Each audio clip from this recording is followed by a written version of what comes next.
மாமா, எக்ஸாம்ல எதுவும் இல்ல, நான் உங்ககிட்ட பொய் சொல்லிட்டேன். நானும் இவரும் 2 வருஷமா லவ் பண்றோம். வீட்டுக்கு தெரிஞ்சா பெரிய பிரச்சனை ஆயிடும். அதான் இவரை கூட்டிட்டு ஓடி வந்துட்டேன். நீங்க தான் எங்களுக்கு மேரேஜ் பண்ணி வைக்கணும் ப்ளீஸ் மாமா, ப்ளீஸ்.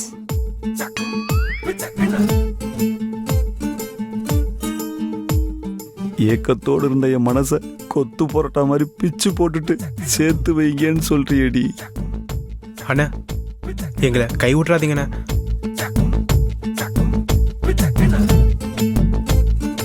மாமா, எங்களை சேர்த்து வைங்க மாமா. சேர்த்து வைங்க. அண்ணா, உங்களை நம்பி தானே வந்திருக்கோம். கூட எனக்கு அண்ணா, உரிமை கை இல்லையா விட்டுறாதீங்கண்ணா. மாமா? அண்ணா, உங்களை தானே நம்பி இருக்கோம். பாவி, எல்லாம் உன்னாலதான்டா. மாமா, எனக்குன்னு எங்கிருந்துடா வர்றீங்க? கொழுந்தியா இருக்கிற அக்கா புருஷனுக்களுக்கு தாண்டா தெரியும் அவ கிடைக்கலனா எவ்வளவு ஃபீலிங்கா இருக்கும்னு.